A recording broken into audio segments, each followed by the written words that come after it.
ways in which culture is spread around the world. The culture that reaches tens, hundreds and thousands of millions of people.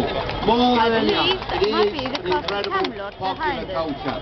And it's something that we had a great part in as a nation in starting up in the very early days of cinema. And not everyone here will know this, as Michael Caine might say, but today is St George's Day, and we celebrate it all over the weekend. The good things that England and St George have given to the world. I think we aren't so happy with these days, but English humour must be one of our great strengths. I tell you, I meet so many bloody miserable people in other parts of the world. One thing we've got going for us is our ability to laugh at ourselves. Because if you can't laugh at yourself, there's something really wrong with you. So have a great evening tonight. I can see already we've got enough people to break the Coconut Orchestra.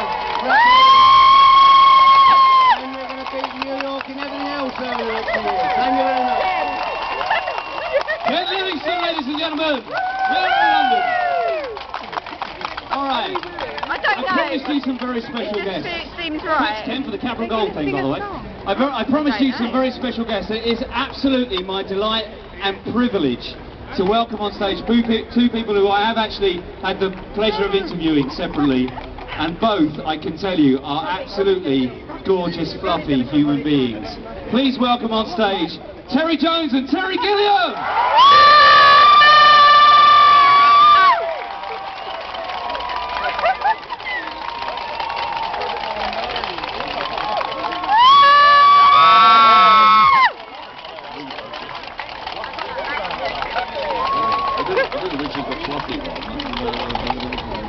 I thought he was going to talk about the time we slept together. Yeah. Not very well known, that bit. There's something actually, as we were driving down here, there was this great surprise to see the great Python foot up there. Now there's a weird circle that's been completed here, because in the National Gallery you'll find this great painting by an Italian Mannerist painter called Bronzino. And on the bottom left corner of that painting is a foot. It belongs to Cupid.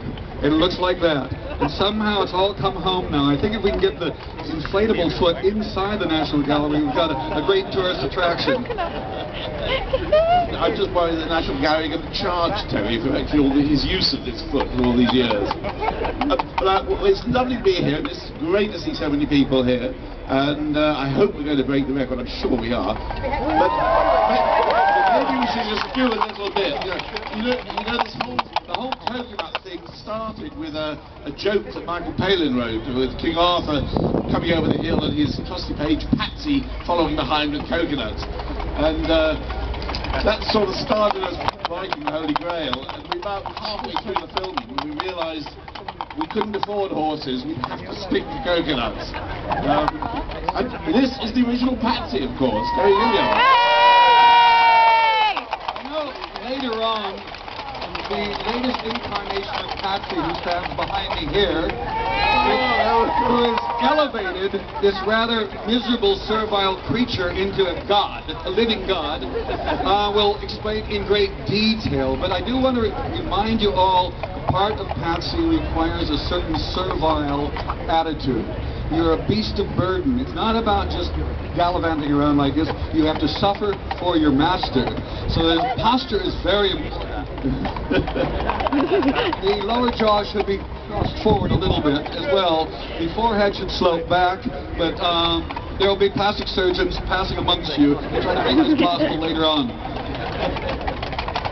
But we hope you have a lovely time and enjoy all the things. And don't forget, PFI is a great institution, and many thanks to the art. Actually, I tell you what, it's quite nice to be here and see Holy Grail up here. The first time we ever showed the Holy Grail, it was a total disaster, and we spent the next 6 months trying to re-edit it to make it work. And when it came out, Is this the right version we're showing today? well, I hope so. Yes. Actually, when it came out, the critics weren't as pleased with it, weren't they?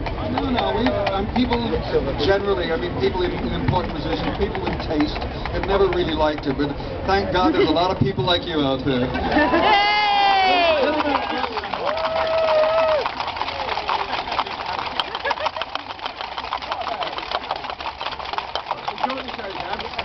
Have a good evening. Ladies and gentlemen, Terry Gilliam and Terry Jones.